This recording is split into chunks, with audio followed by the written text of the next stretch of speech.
네, 9월 19일 새벽 기도회를 시작하겠습니다. 우리 다 함께 찬송가 516장 옳은 길 따르라 의의 길 3절까지 부르시겠습니다. 옳은 길 따르라 의의 길을 세계 만민의 참된 길, 이 길 따라서 살기를 온 세계에 전하세.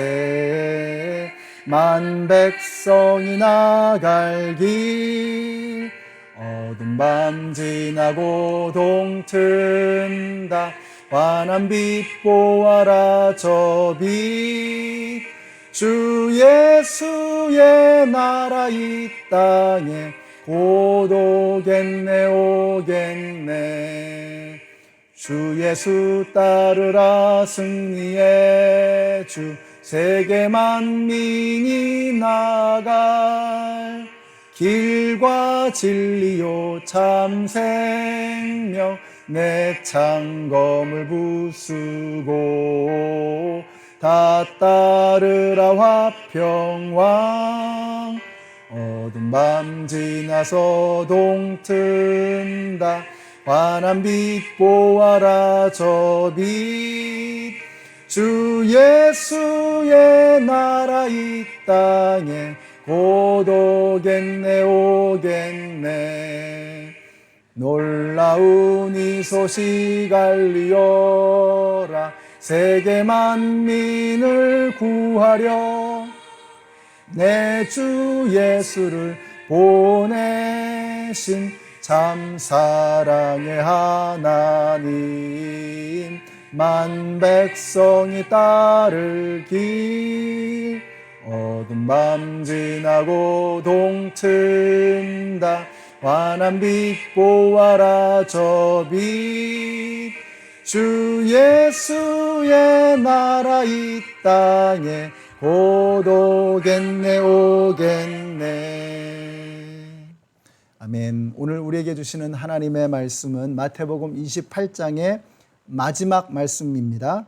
16절에서부터 20절까지의 말씀. 11 제자가 갈릴리로 가서 예수께서 일러주신 산에 이르렀다.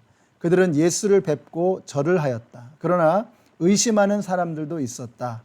예수께서 다가와서 그들에게 말씀하셨다. 나는 하늘과 땅의 모든 권세를 받았다. 그러므로 너희는 가서 모든 민족을 제자로 삼아서 아버지와 아들과 성령의 이름으로 세례를 주고 내가 너희에게 명령한 모든 것을 그들에게 가르쳐 지키게 하여라.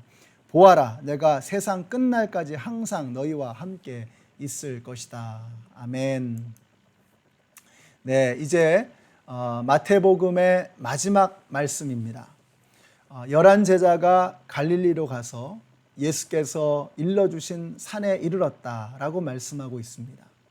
이 산이 어디인가에 대해서 학자들은 의견이 분분합니다. 어떤 사람은 변화산이었을 것이다. 또 어떤 사람은 산상수훈을 일러주셨던 바로 그 산이었을 것이다. 어떤 사람은 예수님께서 늘 기도하러 가셨던 그 산이었을 것이다 라고 이야기를 합니다. 그러나 분명한 것은 없습니다. 우리가 잘 모르죠. 그러나 우리는 모르지만 놀라운 게 뭐예요? 제자들은 알고 있었다는 거죠. 여러분, 이것이 바로 제자의 모습인 것입니다. 여러분, 주님과 제자들만이 알고 있는 바로 그 자리, 여러분, 이게 있어야 되는 것입니다. 우리도 예수님의 제자로서, 그리스도인으로서 주님과 나만이 만나는, 내가 만나는 그런 특별한 자리가 있어야 한다는 것입니다. 우리가 이제 새로운 삶을 공부하면 경청의 방이라는 것을 우리가 공부하게 되거든요. 주님의 음성을 듣는 자리, 주님과 내가 만나는 자리, 그것이 바로 주님의 제자들에게 주어진 특권이라고 하는 것입니다. 저는 우리 연합장로교회 성도님들 한 분 한 분에게 예수님과 만나시는 그런 특별한 자리가 마련되게 되시기를 축복합니다.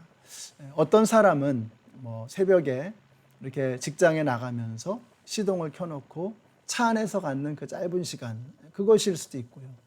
또 일어나자마자 새벽 기도를 하면서 드리는 시간일 수도 있고, 아이들 학교 보내놓고 조용한 시간에 주님과 대면하는 시간일 수도 있고요.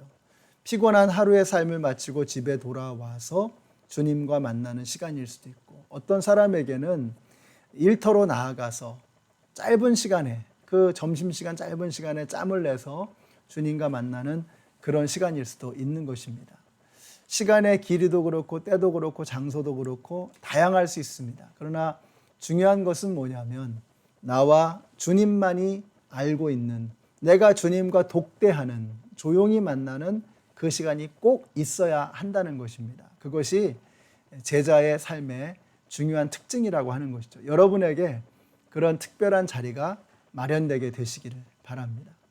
자, 그곳에서 주님이 말씀하시는 거예요. 가서 모든 족속으로 제자를 삼아서 아버지와 아들과 성령의 이름으로 세례를 주고 내가 너희에게 분부한 모든 것을 가르쳐 지키게 하여라.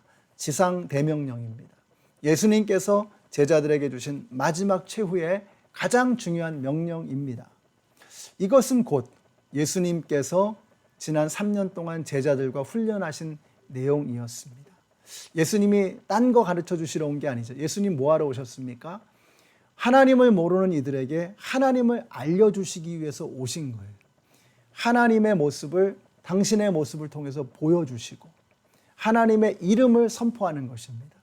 그래서 하나님을 마땅히 예배해야 할 인간이 하나님을 예배하는 자리로 나올 수 있도록, 생명 되시는 하나님을 만날 수 있도록 하시는 것이 예수님께서 이 땅에 오신 목적이었던 것입니다. 그렇다면 제자들은 무슨 일을 해야 되느냐? 예수님이 하신 그 일을 하는 사람들이 제자라는 거죠. 교회는 뭡니까? 교회는 주님의 몸이죠. 주님의 몸은 뭘 해야 되는 거예요? 몸 대신 예수님께서 하셨던 그 일을 교회가 해나가는 것, 이것이 바로 교회의 사명이라는 것입니다. 우리 연합장로교회 성도님들이 세상에 나가서 하나님을 모르는 사람들에게 하나님을 전하고 예수 그리스도를 통해서 하나님을 예배하며 예수 그리스도를 통해서 영원한 생명 되시는 하나님께로 나아가는 이 진리를, 이 복음을 증거하는 우리 교회, 또 우리 성도님들이 되시기를 바랍니다. 그러면 우리가 이 어마어마한 일을 어떻게 해낼 것이냐? 우리 힘으로는 절대로 안 돼요. 그래서 마태복음이 이렇게 끝을 맺지요. 보아라, 내가 세상 끝날까지 항상 너희와 함께 있을 것이다. 때때로 필요한 때에, 위험한 때에만 계신다고 했어요? 아닙니다. 항상 너희와 함께 하겠다라고 약속하셨어요. 이것이 그리스도인들에게 주신 어마어마한 특권입니다. 어디를 가든지 어떤 상황에서든지 주님이 함께 하시겠다는 거예요. 여러분이 이 특권을 누리게 되시기를 바랍니다. 여러분이 복음을 전하실 때에, 여러분이 생명 되신 예수를 전하실 때에 예수님께서 그 자리에 여러분과 함께하고 계시는 것을 믿으시기 바랍니다. 내 힘으로는 안 돼요. 내 머리로는 안 됩니다. 어림도 없어요. 그러나 주님이 함께 하시면, 하늘과 땅의 모든 권세를 가지신 예수님이 우리와 함께 하시면 능치 못할 일이 없는 것을 믿으시기 바랍니다. 오늘 우리가 이와 같은 일을 위해서 부름받았다라고 하는 것을 잊지 마시기를 바라요. 예수님이 내 삶에 들어오시면 절망이 희망으로 바뀌고 우울이 희열로 변화되는 것입니다. 예수님의 보혈이 흐르는 자리에 정의가 강물처럼 공의가 하수처럼 흐르게 될 것입니다. 바로 이 일을 저와 여러분을 통해서 주님은 하기를 원하신다는 것입니다. 오늘 주님이 함께 하시는 여러분을 통해서 이 땅에 하나님의 나라가 임하게 되시기를 우리 예수님의 이름으로 축원합니다. 기도하겠습니다. 하나님 감사합니다. 오늘 마태복음의 이 마지막 절의 말씀들을 통해서 주님께서 우리에게 주신 사명이 무엇인가를 다시 한번 확인하게 하시니 감사합니다.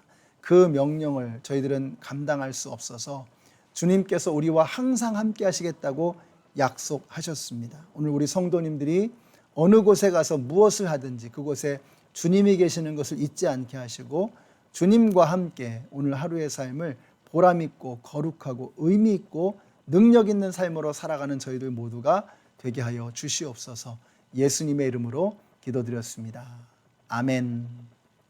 네, 오늘도 주님과 함께 멋진 승리를 거두시는 복된 하루가 되시기를 축복합니다.